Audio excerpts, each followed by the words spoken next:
또 다른 작업장. 이곳에선 한 작업자가 가마에 들어갈 그릇을 쌓는 작업이 한창입니다. 치주대를 대고 절제를 해야 되니까 기계화가 안 되었기 때문에 수작업으로 지금 하고 있습니다. 그릇의 크기에 맞춰 일일이 위치를 잡아 쌓아 올려야 하기 때문에 기계로는 절대 할 수 없는 작업인데요. 자칫 잘못해서 그릇을 깨트리기라도 한다면 지금까지의 노력이 수포로 돌아가기 때문에 어느 때보다도 조심스럽게 그릇을 쌓아 올립니다. 보기에는 쉬워 보여도 꼬박 3시간이 넘게 걸리는 작업입니다. 드디어 2천여 개의 그릇을 전부 쌓아 올리고 초벌 작업을 위해 수레가 가마 안으로 옮겨졌습니다.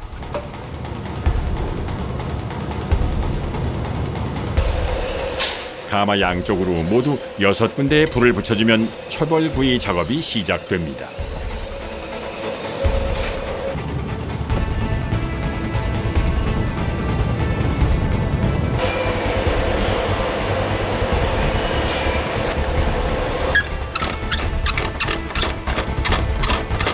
(800도) (1000도) 넘으면 이것이 너무 떠글떠글해갖고 그 거식이 약이 안 묻어버려요. 기물에. 이 기물에 가서 약이 안 묻어. 그렇기 때문에 온도를 너무 많이 올리면 안 되고 너무 또 약하게 한 600도나 700도나 되면 이러다 많이 깨져버려. 파손이 많이 되어버리죠. 장장 10시간에 걸친 초벌구이 작업이 끝이 났습니다. 그런데 어찌된 영문인지 작업자가 문을 살짝만 열더니 더 열리지 못하게 문에 나무판을 고정시켜 놓습니다.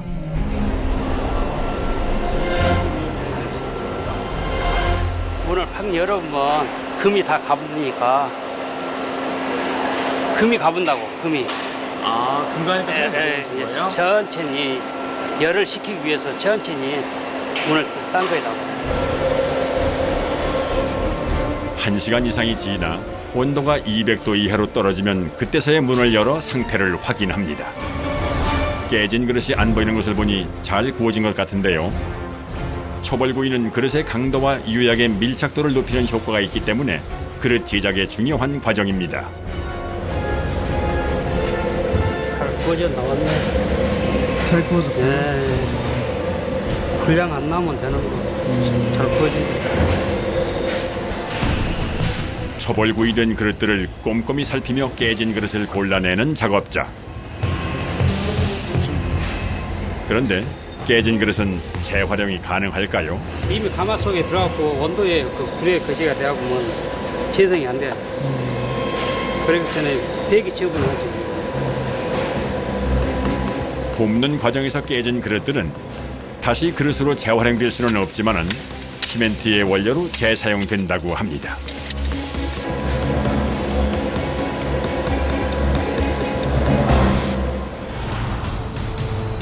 이번엔 유약 작업이 한창인 작업장. 유약은 도자기 표면에 막을 씌워 광택과 색을 만드는 역할을 하는데요.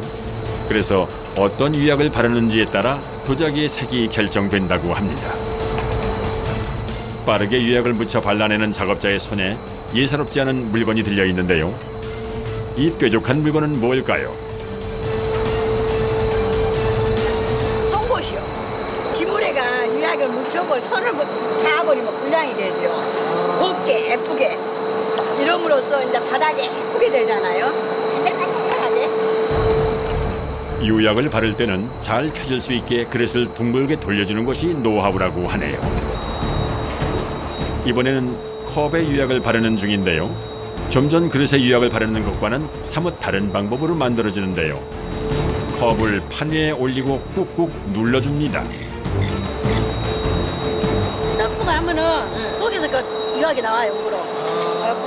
분수처럼 저기 하면서 이제 속으로 투입되는 거죠. 유약이 나오는 구멍에 컵의 입구를 맞춰 눌러주면 간단하게 유약이 뿌려집니다.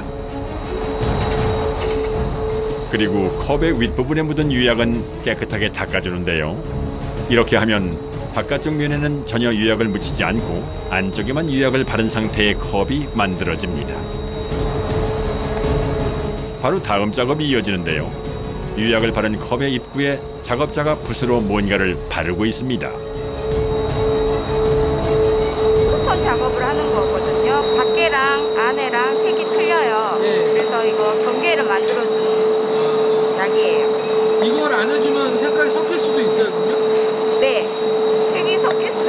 넘어갈 수도 있어서 안 이쁘게 나와요. 안과 밖의 색이 다른 컵을 만들기 위해선 두 가지 종류의 유약을 발라야 하는데 이 두 가지 유약이 섞이지 않게 발수액을 발라주는 것이 필수라네요. 이제 바깥쪽 유약 작업을 할 차례입니다. 유약이 넘어가지 않게 정확하게 담그는 기술이 예술인데요. 다시 봐도 신기할 정도로 선을 딱 맞추는 것이 보통 기술이 아닙니다. 옷을 넣으면 이제 브라운색으로 나와요. 숨을 안 쉬고 담가야 된다고. 네? 넘길까 봐요.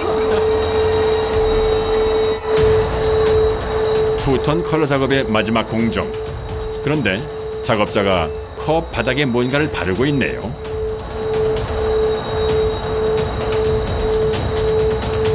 마크 잘 붙더라고. 이거 키시린을 바르는 거예요. 그거 안 발라주면 안 붙나 봐요? 아니 붓기는 붙는데 이제 불량이 날 수 있으니까. 바인더 접착제는 가마에서 구울 때 상표의 필름지 코팅을 녹여 글씨만 나오게 해주는 역할을 해주기 때문에 상표를 붙이기 전에 발라줘야 한다고 하네요. 그리고 그 위에 상표를 붙이면 유약 작업은 끝이 납니다.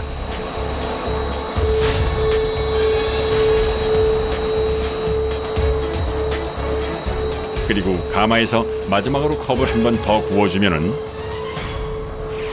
보이는 것처럼 안과 밖 색깔이 다른 컵이 완성됩니다. 유약 작업이 끝난 그릇들을 선반에 올려 옮기는 작업자. 바닥이 울퉁불퉁해가지고 천천히 움직여야 돼요. 도자기 제작 공장에서는 사방이 도자기 천지이기 때문에 몸을 움직이는 것도 참 조심스럽습니다. 자칫 서두르다간 그릇을 깰 수 있어 운반도 항상 신중에 신중을 기해야 합니다. 이제 도자기 제작의 마지막 단계인 재벌 굽기 단계. 초벌 가마와 달리 컨베이어 벨트가 움직이는 터널식으로 되어 있어 미리 그릇을 들어가는 순서에 맞게 가지런히 정리를 해줘야 합니다. 재벌 가마에는 한 번에 약 8,000개의 그릇이 들어가기 때문에 그릇을 정리하는 것도 보통 큰일이 아닙니다.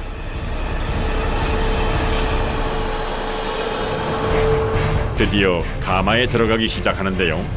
서서히 움직이면서 4-5시간 정도 구워지면 완성되어 나온다고 하네요.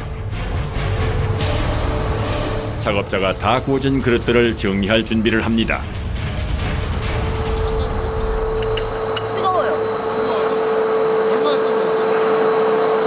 전에 온도계를 재보니까 여기서 한 200도쯤 나오는 거예요.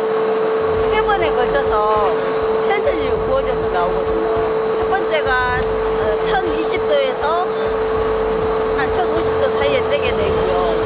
두 번째는 1230도 전후로, 세 번째는 1250도 전후로. 겨울에는 따뜻하고 여름에는 한증막이에요. 여름에는 얼른 해놓고 이제 가서. 아직 덜 식은 그릇들을 정리해야 하기 때문에 장갑을 끼워도 열 때문에 여간 힘든 작업이 아닙니다. 흙을 반죽하는 것부터 성형, 건조, 가마 작업까지 사람의 손이 닿지 않으면 완성되지 않는 정성이 참 많이 들어가는 그릇, 도자기. 여러 사람의 노력으로 만들어지는 만큼 사용하는 사람들에게 꼭 필요하고 사랑받는 그릇이 되었으면 하는 것이 만드는 사람들의 바람입니다. 4,000년의 역사를 가진 도자기가 요즘엔 실용적인 형태로 발전하고 있는데요. 이번엔 기능성 도자기를 만드는 현장으로 가보겠습니다. 전라남도 무안의 또 다른 도자기 제조 공장. 이곳에도 도자기 제조 작업이 한창 진행 중인데요. 어찌된 일인지 성형이 끝난 것 같은 도자기의 끝부분을 열심히 다듬고 있네요. 날카로운 부분들을 이쁘게 닦아주면 안마에도 사용하기도 이쁘고 모양도 이쁘고. 도자기의 끝부분이 거칠게 되면 사용하는 데 불편하기 때문에 끝부분은 특히 신경을 써서 다듬어줘야 한다고 합니다. 아주 매끈하게 잘 다듬어졌군요. 한쪽에선 여러 명의 작업자가 일렬로 앉아 도자기 바닥에 뭔지 모를 갈색 액체를 칠하고 있는데요. 무슨 작업을 하는 걸까요?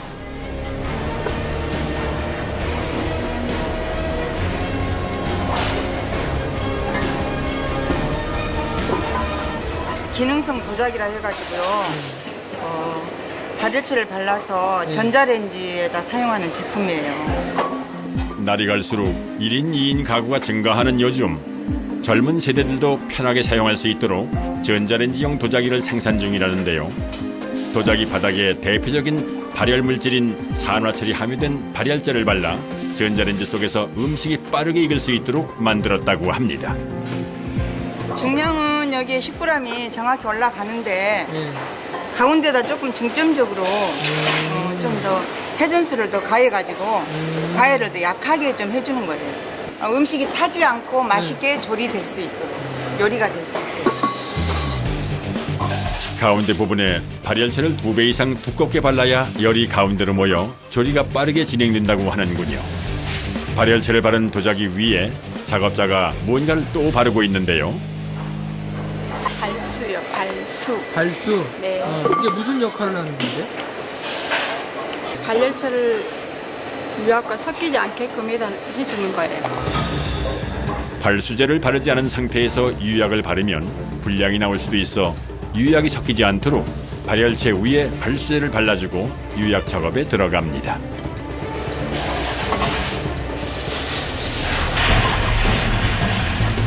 기능성 도자기도 유약 작업은 꼭 필요한데요. 유약이 뭉치는 것을 방지하기 위해 도자기를 유약통 속에 넣었다 빠르게 빼줘야 한다고 하는군요. 유약 작업을 끝낸 도자기가 다음 작업자에게 전달됩니다.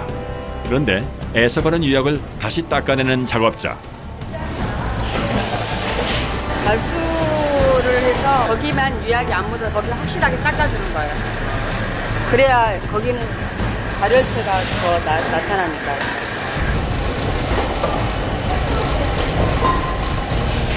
발열체 위에 맺혀있는 유약 방울은 깨끗하게 닦아줘야 한다고 합니다.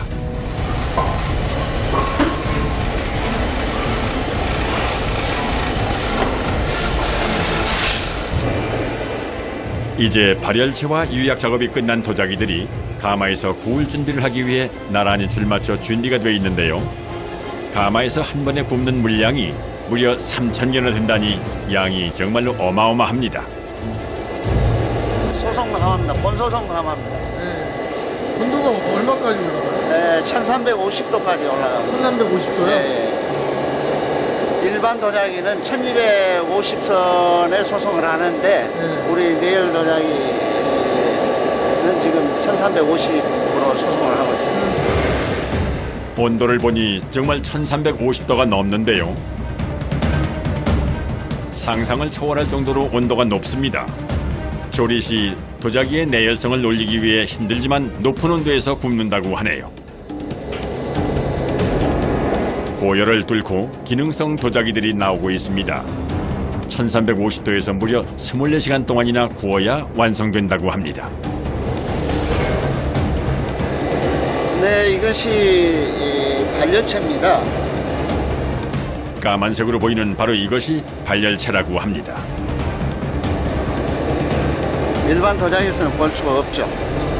흔히 도자기 그러면은 음식을 담아서 먹는 이런 기구로 사용을 했었는데 그 개념을 바꿔서 이제는 기능성이 있는 도자기, 말하자면 조리를 할 수 있는 이런 도자기로 지금 바뀐 겁니다. 그런 역할을 하기 위해서 이 발열체를 개발해 가지고 음식을 조리를 하게 된 것입니다. 음식을 하기 귀찮을 때나 제대로 된 조리도구가 없는 자취생도 간편하게 전자레인지로 음식을 만들어 먹을 수 있도록 만든 것이 특징이라는데요. 모든 기능성 도자기들은 뚜껑을 닫고 조리되기 때문에 음식이 전자파에 직접 노출되지 않아서 마르지 않는데요. 오늘은 고등어와 삼겹살을 전자레인지로 조리해 보았습니다. 이제 전자레인지에 따라서 좀 차이는 있지만은 보통 이제 요 정도면 한 14분. 굉장히 맛있고 촉촉하고. 자, 수육이 다 됐습니다. 손잡이를 그냥 들을 수 있습니다. 음식에만 에너지가 가도록 만들었던 겁니다. 손잡이는 덜 뜨겁게 만드는 거예요. 14분 만에 전자레인지에서 삼겹살 수육이 잘 익었습니다. 전자파를 열로 바꾸어서 발열체를 통해 도자기에 전달하기 때문에 따로 물을 넣지 않아도 식재료 자체의 수분으로 조리가 가능하다고 합니다. 고등어는 10분 정도면 익는다고 하니 바쁜 시간이나 귀찮을 때 간편하게 음식을 만들기에 유용할 것 같습니다. 속에 침투해서 안에서 붙어 있기 때문에 촉촉하게 익는 겁니다. 많은 사람들의 노력으로 도자기는 단순히 음식을 담는 도구에서 음식을 조리하는 도구로 점점 발전되고 있습니다. 오늘은 도자기 출고가 있는 날인데요. 공장마당 가득 오늘 배송될 물건들이 쌓여 있는데 한눈에 봐도 상당한 물량입니다. 한 3,000세트. 3천 세트요. 3,000세트. 네. 엄청 많은 양이에요. 그쵸. 많이 나가졌죠. 도자기의 다음 진화가 어떻게 될지 궁금해집니다.